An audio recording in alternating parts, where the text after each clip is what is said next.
All right, shalom, shalom. I'd like to start off first and foremost by giving all praises going honor to Yahweh, Bahashem, Yahweh Shai, Bahashem, Rachachodash. Double honors to the elders and the apostles, great millstone, who rule and teach well. And peace, love, salutations, and blessings to those who do this work in truth and sincerity. This is your brother Nathaniel from the GMS Camp Atlanta, coming back at you to the Spirit with another lesson. And I pray I hope this lesson is edifying. And I'm going to start off with the book of Revelation, chapter 17, verse 16. And it says, And the 10 horns which thou sawest upon the beast, these shall hate the whore, and shall make her desolate and naked, and shall eat her flesh, and burn her with fire. For Yahweh hath put in their hearts to fulfill his will, and to agree and to give their kingdom unto the beast, unto the words of Yahweh shall be fulfilled. And the woman which thou sawest is that great city, which reign over the kings of the earth. So that's talking about America and how these other nations are going to hate America. All right, now I have a clip of the Japanese ambassador coming over to America and being ridiculed by Donald Trump, and how now the ally is looking at America as their enemy. So let's go. Rise in Japan. Hey, why didn't you tell me about Pearl Harbor? Okay? Right? He's asking me. Now, you believe in surprise, I think, much more so than us. And we had a surprise, and we did. And because of that surprise, we knocked out, the first 2 days, we probably knocked out 50% of what and much more than we anticipated. And much more than we anticipated. So if I go and tell everybody about it, there's no longer a surprise. I will never set foot in the United States again. This trip to the White House was the most humiliating meeting of my political career. As the Prime Minister of Japan, I traveled to the United States with full sincerity to meet with our ally, only to be met with a series of disrespectful and dismissive treatments.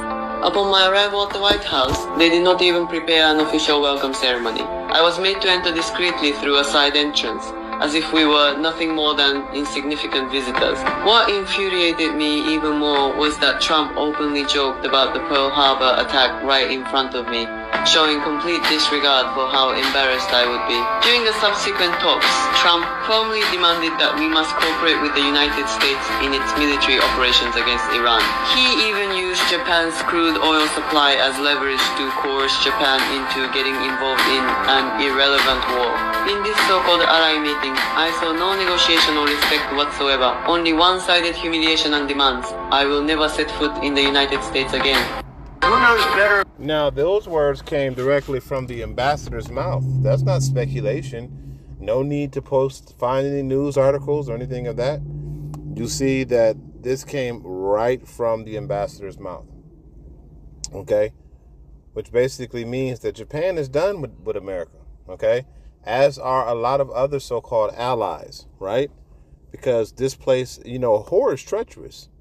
A whore didn't have any allegiances. A whore would pass that thing over to anybody. That's a whore, okay? That's a whore. That's a hoe. A woman that will have a relationship with any man and anybody that she feels like will give her what she needs at that particular moment in time. And that's America. That's definitely America, okay? So you heard it out of, and this is it for America. This is it. This is America's done. America's finished. All right? And see, the thing about these damn these Edomites in this country, they're so stupid and so prideful. As a matter of fact, let's get it. Real quick, let's go to Obadiah.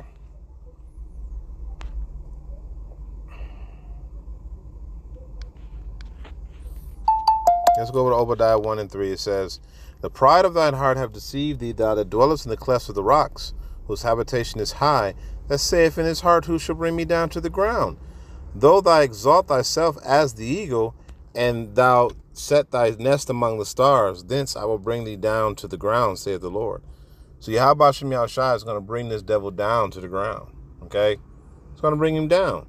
All right? And you're seeing the fall of America right before your eyes. All right. Now, me personally, they doing this shit on purpose, because in order for the new world order to come into play, the old world order has to die away. Okay. So in order for the new world order to come into play, the old world order has to die away. All right. So this is all done by design. All right. You put all your allies against you. You collapse the dollar by causing illegal wars, and then what happens? They come in with a new currency. All right. After all hell breaks loose on the earth, but this is going to backfire on all of them. This ain't gonna be no. This ain't gonna be no. We come in and we dominate the world and we collapse the dollar, and then we rise again. No, they're gonna kick it off, but their enterprise is gonna fail. All right, and all of their allies, as this place falls, they're not gonna have any support. All right, I'm gonna go to Isaiah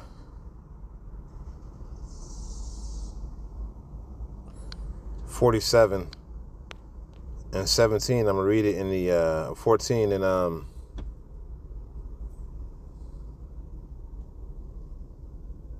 gonna start at verse 12. Let me see. I'm gonna start at verse 11. It says, "Disaster will come upon you, and you will not know how to conjure it away. A calamity will fall upon you that cannot ward off with a ransom. A catastrophe you cannot foresee will suddenly come upon you. Keep on then with your magic, spells, and your many sorcerers which you have labored, and since childhood perhaps you will succeed. Perhaps you will cause terror. All the counsel you have received has only worn you out. Let your astrologers come forward, thy strangers who make predictions month by month. Let them come. Let them save you from what is coming upon you. Surely they are like stubble and fire, and will burn them up. They cannot save themselves from the power of the flame. These are not coals from warmth. This is not a fire to sit by. That is all they are to you. These you have dealt with and labored with since childhood. All of them go on in the error. There is not one that can save you." Okay, so there's everybody that you labored with since your childhood, all your alliances, everything that you've took all of these many years to establish. All of them are going to turn their backs on you. None of your spell work, your spell casting and charming is going to work. None of your left hand magic and soothsaying is going to help you. All of these things are going to fail. Okay? Because guess what, Esau? Habakkuk. And we always end up going back to Habakkuk, the 2nd chapter. Scroll down a bit.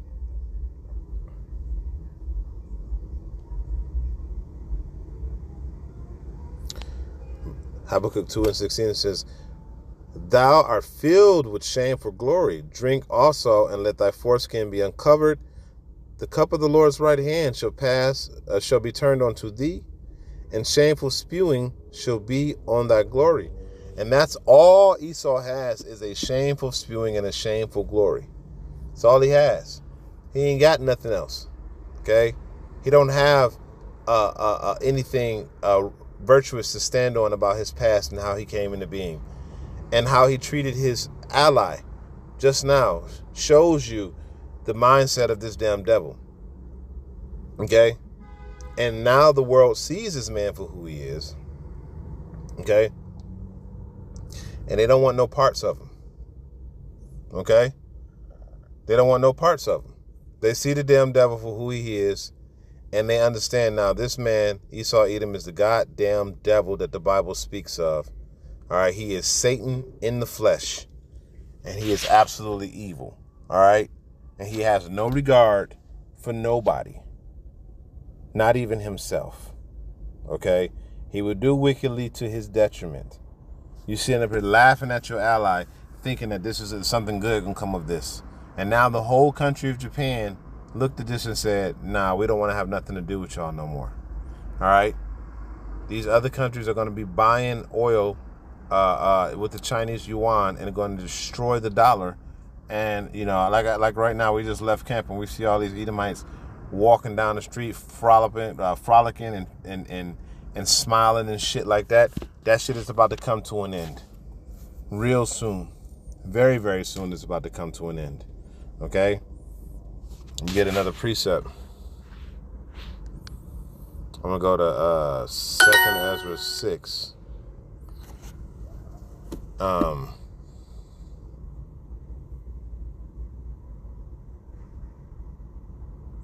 6 and 17, it says, and it happened that when I had heard, I stood up on my feet and hearkened, and behold, there was a voice that spake, and the sound of it was like the sound of many waters.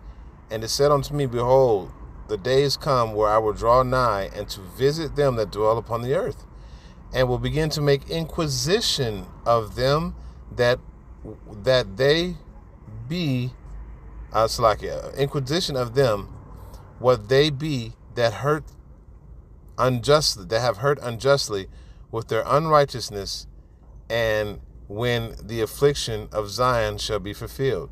So the affliction of our people is coming to an end, and the Lord is visiting those who have hurt unjustly. And who is that? That's Esau Edom. Esau Edom is not just hurted the Israelites, which is the most important character in this story. Subsequently, he has hurt everyone in the whole earth, and he has betrayed his own allies. As the scriptures say, he has put forth his hand to whom that he had be at peace with. He has broken the everlasting covenant. He's made covenants with these allies and have broken every single last one of them. Okay, this is not a man of honor, not a man of integrity. As I'm quoting Habakkuk, it says his soul which is lifted up is not upright in him, but the just shall live by faith. All right? He doesn't have an upright soul in him. He doesn't think of things. He thinks evil is good. Literally, these people think that evil is good.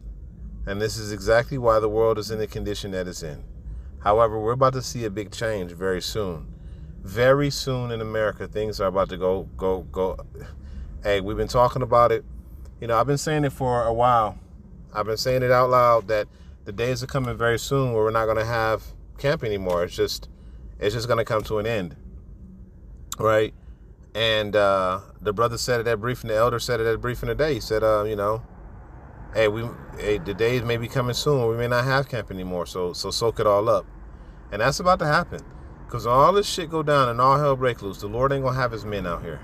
But the Lord is definitely going to raise his men up. And while everybody else is catching hell, and everybody else is, the Lord is going to have his men in a place of safety. Okay? So with that, I'm going to end this off by giving all praise, glory, and honor to Yahweh, Ba'ashem, Yahweh Shai, Ba'ashem, Rakar Kadash. Double honors to the elders and the apostle, great millstone. Until the next time, I say shalom.